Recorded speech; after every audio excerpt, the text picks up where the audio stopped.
and we make this shift daily to go into spirit and into the dream state. Yes. How do we better consciously exit this reality to control what occurs to us in this reality from above?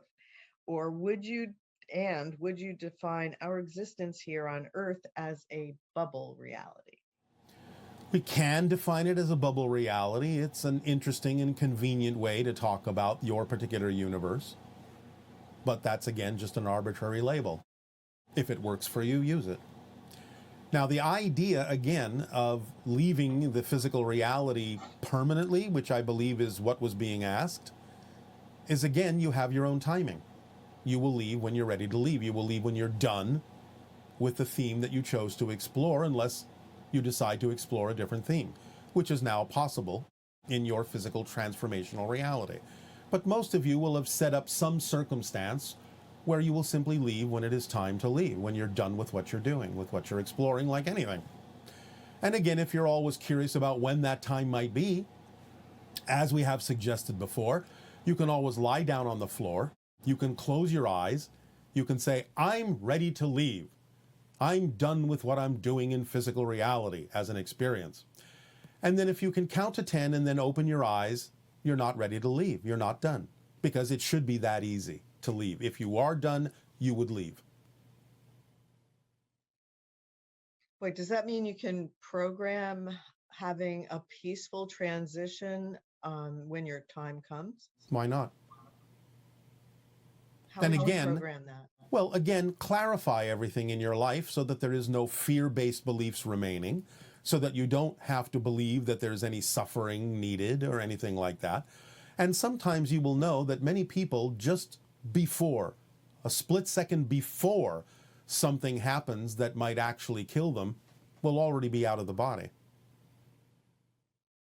What about those people who are loved and have really good lives and everything, and then at the very end, they have an extremely difficult transition into spirit, painful experiences? Again, there's a reason for everything. And it may have more to do with those that they're leaving behind in physical reality than it has to do with them.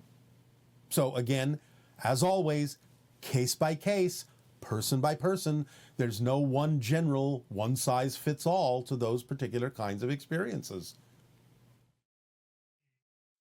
And I'm just thinking of the hybrid children. What's a good way to know if you're having a hybrid child dream? What are some symbols that typically show up in the dream? Well, this is a large subject and it can take many forms. Perhaps if you have a dream literally of a hybrid, that would be obvious. But if you also see animals in nature or nature spirits in your dreams that seem particularly mischievous, it doesn't mean it is a hybrid child, but it can be one taking that form to have some fun and play around with you. But there are many other ways in which you can perceive that idea, and too many to go into at this time. There is one where people see like a jar or something with a being inside of a jar. Is that? It can be a representation of the hybridization chambers that they are gestating in once removed from the womb. And therefore it could be a calling card that hybrids will use. But again, it depends upon the hybrid child. So if a child was in that state or stage of development as a hybrid, and you're there as in the dream state, you can communicate with that being at some stage similar to human fetus that is inside the body? Telepathically, yes. Just as in what you call post-hypnotic regressions, you can take a person back into the womb and they're communicating telepathically with many different things. Do these fetuses have the capability of communication right away, or do they have to reach a certain stage of development? The communication can happen right away, but that simply may be coming from the spirit itself rather than through the fetus. If the fetus is not developed to the point where telepathic communication is possible through the brain, then the communication telepathically would probably be coming directly from the spirit that hasn't really fully connected with the body yet. I see. And do all hybrid children speak English, or how do they speak to each other? Do they have other languages? Well, when they first come speak here? telepathically, but they are learning some different languages that exist on your planet in order to blend in ultimately. But telepathically is what they use mostly among themselves. They do practice different languages and have a lot of fun with that, especially when they get something wrong. They laugh a lot. Will they have names when they come here, or do we give them names? It can be either. It's up to them to choose. Most of them will choose names from nature. But again, some of them may allow the adults that they meet to name them. It depends. Again, these are personal things. It depends on what they are attracted to do. And the age that many of the children will be when we finally meet them here. There will be exceptions, but most likely the concentrated range will be somewhere between 7 and 13.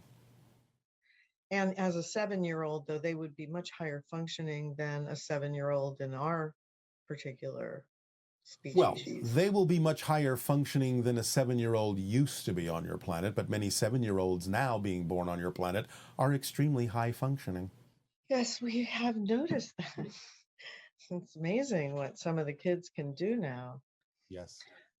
I've noticed that some people are unaware of the different frequencies the 5 hybrid races normally vibrate at, and they become confused when they're hearing that a general interaction with Sasani beings is not appropriate right now, but only interactions with grays is possible. And can you summarize what the typical vibrational levels are of each of the 5 hybrid races and compare that to present day humans? Yes. Well, we're not going to go into numbers, but we'll give you a general curve. The idea, again, is that the grays themselves, being hybrids, are still operating on a relatively low frequency. The frequencies got higher with the next version of the hybrids, the Mizani, and higher still with our civilization, the Sasani. But then it was recognized that the vibrations had to go down somewhat, or at least be altered in a certain way that became more compatible with humanity at a certain level when humanity reaches that level, in order for the blending to take place that would allow Earth to evolve into the 6th hybrid race. So it kind of went up, and then it kind of went down, but not exactly down as you understand down. It simply was altered in a way, flavored in a way, that would allow the 4th and 5th hybrid races, the Shayayel and the Yayayel, and of course the Shalanaya, to still exhibit high frequencies, but the high frequencies that would be compatible vibrationally with evolved humans when humans are ready to have open contact with them. So you kind of see a peak and a decline, but not a decline in the normal sense, an alteration. The decline doesn't mean that they start thinking negative thoughts, basically. Correct. It's more of an alteration that is done in order to make them more vibrationally compatible with interacting with humans during open contact. And you mentioned that Sasani children are born through the parents going into a meditative state and then forming an energy bubble, and then the being is created. In the overlapping bubbles, yes. Yes. When will humans be capable of this kind of procreation? About 1,000 years. Okay. Give or take. Oh, I know. And I meant to ask you, when you were talking about the vibrational states of the hybrids, since possibly the Pleiadians would be the first that we would have contact with. Possibly. What would their vibrational range be? Well, again, it's high, but it also exhibits the same kind of alteration that we just described, so that they make themselves more vibrationally compatible. In other words, their vibration normally is very high, but they don't show you all of their frequency. So the idea is they make themselves more compatible by sort of closing doors on some of their frequency when they interact with humans. In much the same way that coming through the channel this way only represents maybe 5, 10, at the most 15% of my total vibration. So we make an alteration that makes us more vibrationally compatible, but the idea of being face to face with us would not allow that filtering to happen in quite the same way. But the Pleiadians are willing to do that because they are more closely related to you as your kind of genetic cousins. Is there anything you could tell us about the Andromedans? No, not at this time. Okay. Well, we're going to wrap up in a minute here. Here's one question. You had mentioned that unconditional love is the frequency of existence itself. Yes. And you've said creation is only slightly more positive than negative. And does the negative polarity exist only in an incarnate experience? No, it exists on every level. Again, only in the one where there is homogeneousness and no experience, no awareness, no brokenness, so to speak, is there none of the idea of the experience of positive or negative or neutrality. But in all that is, instantly, it creates the idea of the polarities and the neutrality becoming the trinity of positive, negative, and neutral. It exists on every level. Now, how you experience it is very different. And you don't have to experience negative things on certain higher levels, but you become more aware of the possibility and the probability of all the different ways that negativity could be chosen. You just don't choose it. But that doesn't mean it doesn't exist as an option. Look at the yin-yang symbol. Always remember that.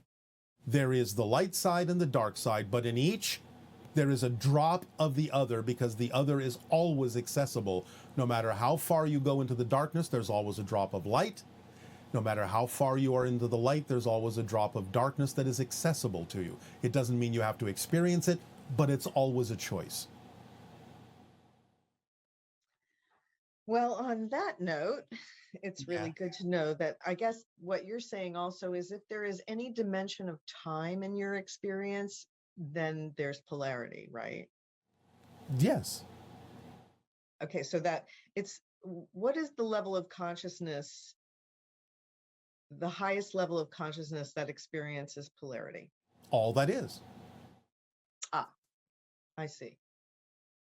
And how does that conform to the ideas of angels and those levels of consciousness?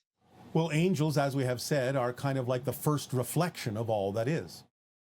And that's why you have the story of the angels of light and the angels of darkness. They are the first story, the first reflection beyond all that is that expresses the concept of polarity, or contains it at least. And therefore you have, shall we say, ensconced that idea of polarity even in the angels, because you talk about light angels and dark angels.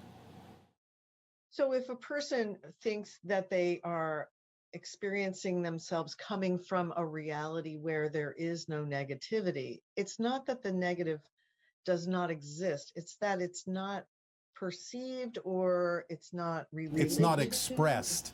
It's not expressed. Yes. It is validated for what it is, but not chosen or expressed as an experience. So essentially an angel or any consciousness level below that would not experience negativity, but has recognition of negativity. Yes, unless they wish to experience negativity. It always can be chosen for a variety of reasons. And again, it depends on the level, it depends on the frequency, as to whether it is more likely than not that it might be available as a choice, such as in your own world. Whereas in your world, does anyone ever choose a negative experience? No, thank you. Not now. There used to be those experiences when we were first evolving, after we were created, but no, not now. There's no reason. And so illness doesn't exist in your world. Not anymore. But does illness always reflect the idea of negativity, or no? No. Again, please remember, you can use positive things in a negative way. You can use negative mechanisms in a positive way, just as you're doing right now. You're using a negative mechanism of limitation to limit your greater consciousness in order to have a physical experience. That's a positive way to use a negative mechanism. So, and maybe one of the greatest lessons from all of this is that there's always a silver lining, and if you can find it, it will shift you to a positive state. Yes, and there's always a dark cloud too. And best to leave that one alone, huh? Maybe, maybe not, because dark clouds produce wonderful rain. That's true. Thank you. So it's all good. If you look at it that way, yes. So. Oh, and there was a request for a Halloween story. A Halloween story. All right.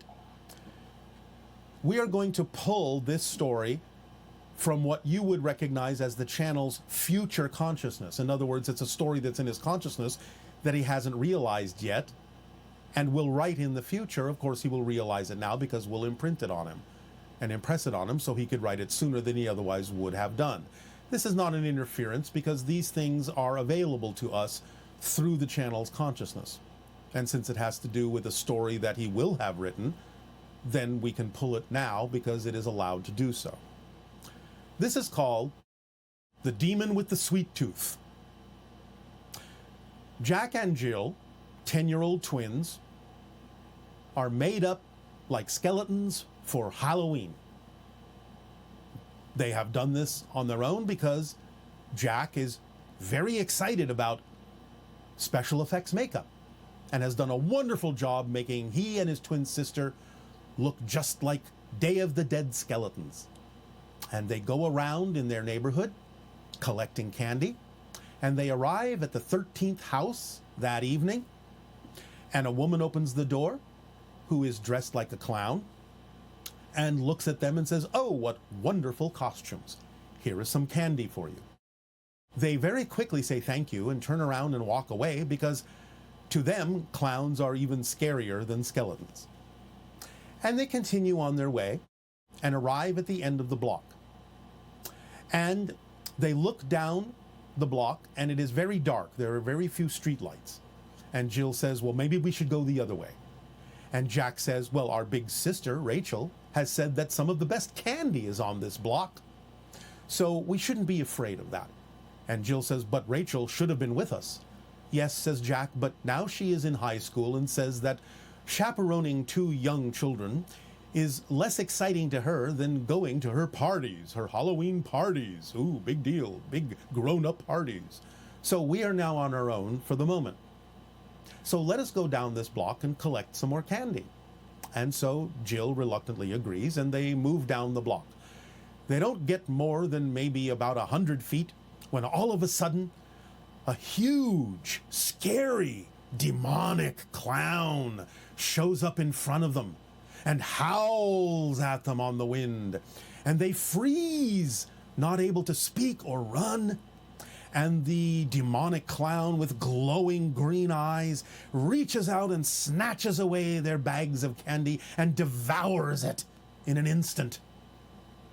And then belches and smells like a sewer and disappears. And it takes about a minute or two for Jack and Jill to be able to speak. And when Jack speaks, he says, "Wow." And Jill says, "Wow, that's all you have to say after that horribly frightening experience? Wow?" And Jack says, "Well, that was some of the best special effects I've ever seen." And Jill says, "You mean you believe that wasn't real?" He says, "How could it be, silly? Demons aren't real. I suppose you still believe in Santa Claus too, don't you?" And Jill says, "Well, if you're sure, well, how did our candy disappear?" "Well, it's a magic trick," says Jack. "You remember seeing that magician on TV make that elephant disappear? Well, candy should be easy peasy by comparison." "Well, I wonder who did that," said Jill. "They must have some amazing technology to do something like this." "Oh, yes," said Jack, "probably a hologram connected with some magician in disguise that we didn't see. Who knows? But that was a wonderfully frightening experience. Let's go down this block and see what else we can find." So they agree to continue now with empty bags, having to need to fill them up again. And again they go from house to house and get more candy. And by the time they have finished with the 26th house, again, 2 times 13, the demon clown shows up again and with a horrible howl on the wind, snatches their candy away and devours it again, and belches once more and leaves. Vanishes into the shadows. And Jack and Jill said, "All right, well, enough of this. we're not going to have any candy left if this continues. I wonder who's behind it and how they were able to do this again at the other end of the block. We thought maybe it would just be near their own house, but clearly they're capable of doing something like this no matter where we are. So let's test that, because I'm going to make sure that this doesn't happen again, because we need to keep our candy. So they pick up their empty bags and they go down the other side of the block, and again, after they reach the 39th house, 3 times 13, sure enough, the demonic clown manifests again and towers over them with its glowing green eyes and reaches out, but Jack and Jill react quickly and hide their bags of candy behind their backs. And Jack says, "No, you shall not have our candy again." And Jill says, "Yes, be gone, O demon clown." And they have a laugh about this because, again, they're pretty sure that this is just a special effect.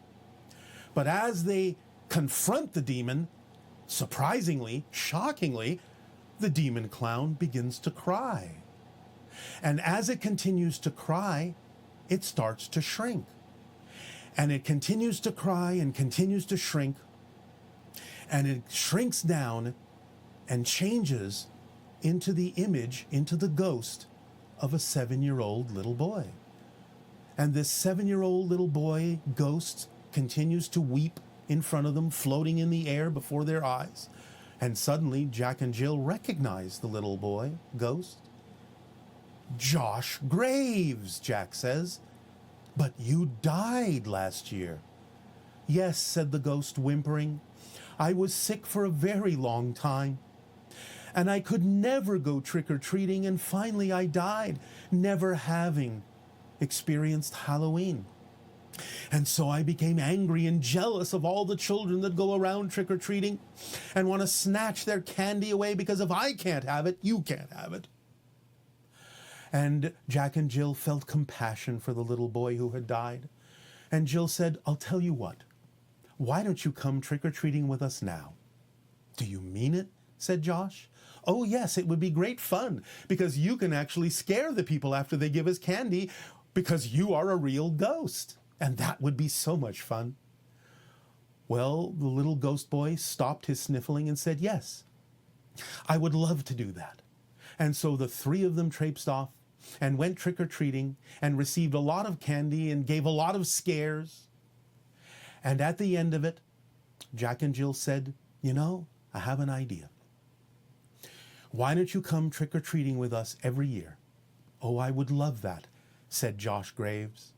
And so finally he was befriended by someone living who could allow him to experience trick-or-treating and Halloween in the way it was meant to be experienced on Earth. And so in the meantime, he returned to spirit and felt the freedom that wasn't his until Jack and Jill had befriended him. But every year he would return, and the 3 of them would go trick-or-treating together. The end.